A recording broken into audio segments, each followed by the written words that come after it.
Have you ever stared at a massive, intimidating list of foreign vocabulary words and just wondered how on earth your brain is supposed to retain them all? Oh, I'm sure everyone listening has been there. And the harsh truth is, your brain is actually biologically wired to forget almost everything you read. Yeah, it's an incredibly ruthless editor. It operates on this really strict energy conservation model. So if a piece of information doesn't seem immediately critical to your survival or, you know, highly emotionally charged, your neural pathways just actively prune it away. Right. Which means rote memorization like staring at flashcards until your eyes bleed is basically picking a fight with millions of years of human evolution. Exactly. You are trying to force your brain to keep data it has already flagged as completely useless. And that perfectly explains that sinking, slightly nauseous feeling you get when you open a textbook to a three-page glossary of foreign words. Oh, the word. You're looking at a wall of disconnected terms, and your brain is instantly sounding an alarm.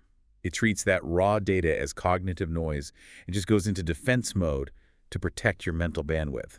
Well, today we are going to figure out how to bypass that defense system. We're doing a deep dive into a really fascinating stack of sources to uncover the actual neurological mechanics behind how we absorb language. Which is going to be incredibly practical for anyone trying to learn a new skill. For sure. And more importantly, we're going to look at some highly practical materials to see how we can essentially trick the brain into making new vocabulary stick. I'm really excited about the sources for this one. Yeah, we've got a great mix today. We have a recent academic study from the Euro Global Journal of Linguistics and Language Education on reading strategies. And we are weighing that against real-world tools like the industry standard Oxford 3000 vocabulary list. Plus a glossary built specifically around short stories. Right. And then my personal favorite, a totally unconventional guide that uses lines from Hollywood blockbusters to teach phrasal verbs. The contrast between those practical materials is going to reveal a lot. But, to understand why a movie, quote, might work better than a textbook, we have to establish the biological baseline first. Right, the mechanics of how we actually consume text. Exactly. The Euro Global Journal study gives us this sort of blueprint of what actually happens in our neural circuitry when we read a foreign language. Because how you read dictates whether a word stays in your short-term holding cell or, actually makes it into long-term storage. And the methodology of this study caught my attention immediately because of the subjects they chose. They didn't look at absolute beginners. No, they didn't. And they didn't look at fluent speakers either. They specifically gathered 120 intermediate foreign language learners. Which is such a critical demographic. That intermediate stage is just notorious. It really is. It's that plateau where you know enough to say order a coffee, but you are miles away from reading a newspaper. Yeah, and progress just feels like it has ground to an absolute halt. It is the highest friction point in language acquisition. So, to figure out how to break through that plateau, the researchers divided these 120 learners into 4 groups. 3 testing specific reading strategies, and 1 control group. Let's look at the first strategy, which they called intensive reading. Right, the intensive group. So the participants in this group were instructed to treat the text almost like a forensic scene. Wow, okay. Yeah, they were tasked with parsing out the exact syntax, identifying really complex grammatical structures, and isolating specific high-level vocabulary words. Which sounds exhausting, honestly. Oh, completely. But looking at the data, Mm. the intensive group actually demonstrated the highest measurable gains in raw vocabulary acquisition. Really? So the hard work pays off. It does.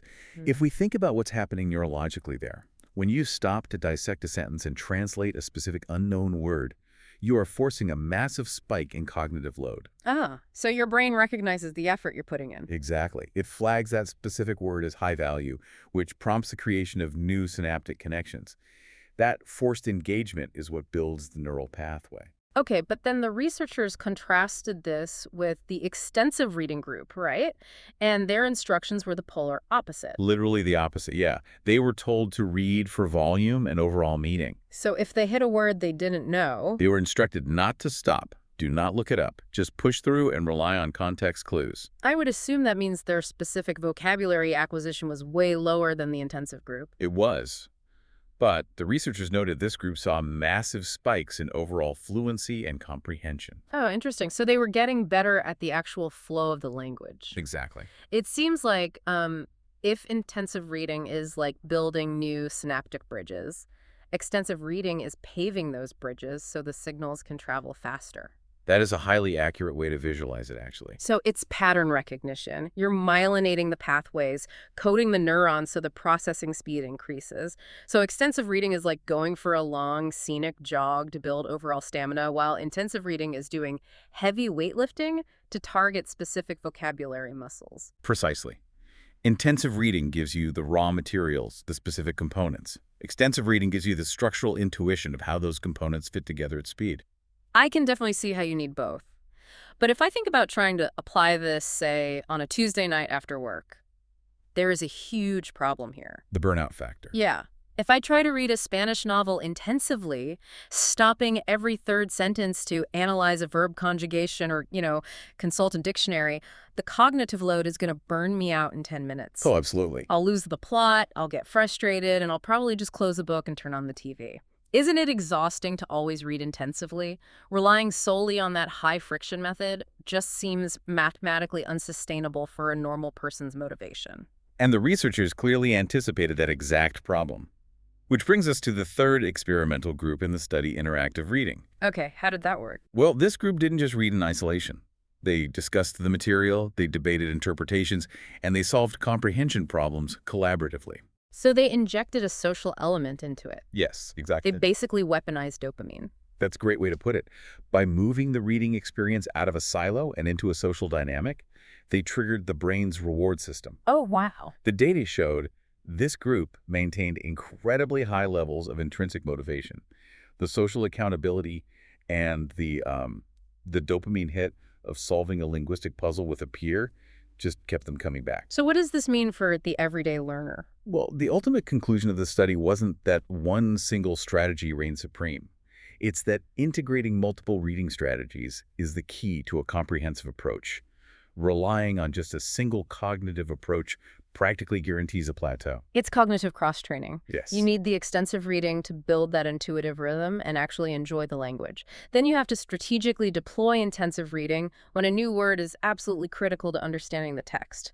And you need that interactive social dopamine to keep you from quitting altogether. Right. And that framework really forces us to look critically at the actual materials we hand to language learners. Because moving from theoretical strategies to actual materials is a big jump. It is. If we know the brain requires this complex mix of pattern recognition, targeted cognitive load, and engaging context, we really have to evaluate our sources through that lens. If intensive reading builds vocabulary, what exactly are we reading? Which brings us straight to the Oxford 3000. The famous list. Yeah, this is the gold standard. It's ubiquitous in language classrooms worldwide.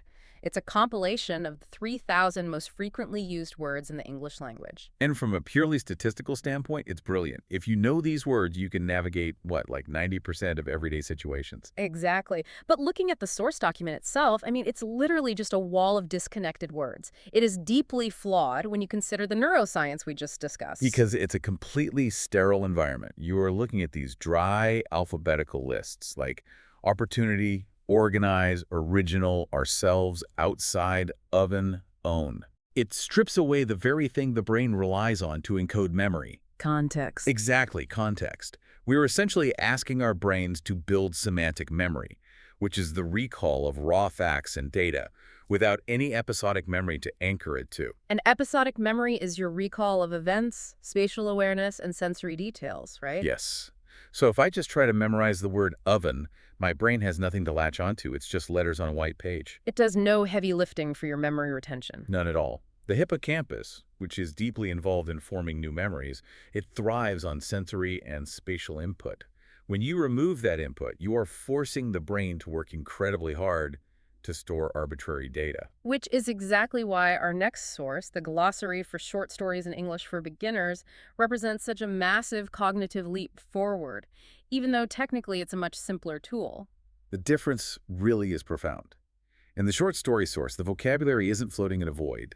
It is fundamentally tethered to a narrative. Yeah, they introduce a word like helm, which they define as the wheel used to control a ship, or cannon, a large gun firing heavy metal balls. Now, seeing those words in alphabetical order is pretty much useless. But when you encounter them inside a story about a pirate ship navigating a storm, Your hippocampus is suddenly engaged. Because you are simulating the spatial reality of the ship. Right. You're constructing an episodic memory. The narrative creates a 3D environment in your mind, and the new vocabulary words are placed inside that environment. There is a fantastic example in one of the suspense story glossaries in our stack that really highlights this. It introduces the word torch, meaning a small handheld electric light. Like a flashlight. Exactly. And right next to it, it introduces the phrase go dead, meaning to stop functioning. Oh, I love this example. Right. When those words appear in the story together, your brain immediately visualizes the scenario. You're in a dark basement, holding a torch, and suddenly it goes dead. The sensory simulation is visceral. It's a little scary even. It is. In another story, it groups the words unwrap, gold necklace, and neat garage. Which instantly prompts a very specific visual. You picture someone carefully opening a hidden gift in this pristine, organized space. What's fascinating about this from a strategic perspective is how a narrative naturally forces the integration of the reading strategies from that Euro-Global journal study. I was just thinking that because these vivid pairings naturally trigger the brain to use the extensive reading strategy just to enjoy the story. The plot is the vehicle. Right. You want to know if the character survives the dark basement after the torch goes dead, so you push forward, building that fluency and pattern recognition. But the narrative tension also organically triggers intensive reading. If the murderer is holding a specific object and you don't know the vocabulary word for that object, your desire to resolve the tension forces you to stop and figure it out. Exactly. The definitions force you to use intensive reading to understand the plot. The cognitive friction isn't annoying anymore. It's just a necessary step to solve the puzzle of the story. The context makes the heavy lifting feel urgent rather than exhausting. It totally solves that burnout problem we were talking about earlier. It really does. But this leads to a really interesting escalation.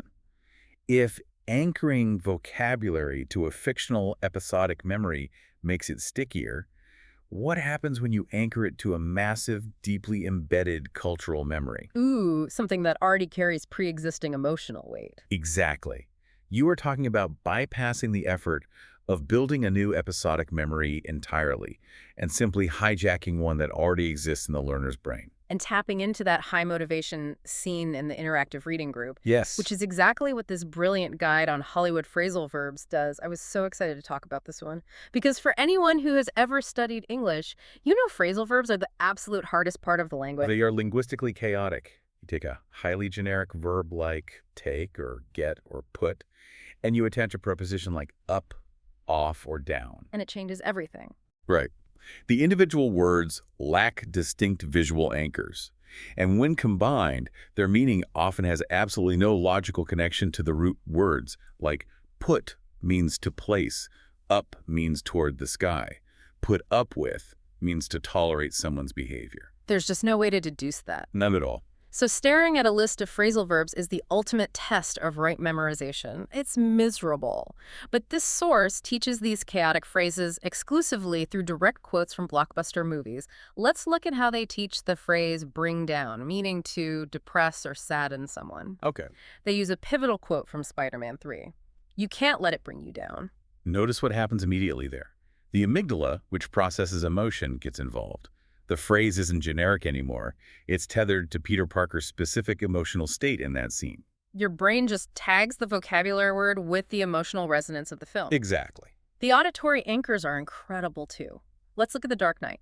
To teach the phrase dress up, meaning to wear formal clothes or a costume, the guide uses that interrogation scene with the Batman copycats. Oh, where he says, then why do you dress up like him? Yes, you can instantly hear the gravel in Christian Bale's voice. And that auditory recall is a highly effective memory trigger. Or consider how the guide approaches the phrase take off, meaning to remove clothing or a mask. It uses the climax of V for vendetta. Take off your mask. Right. The tension of that cinematic moment becomes the glue holding the definition in your memory. And it works for less dramatic phrases, too.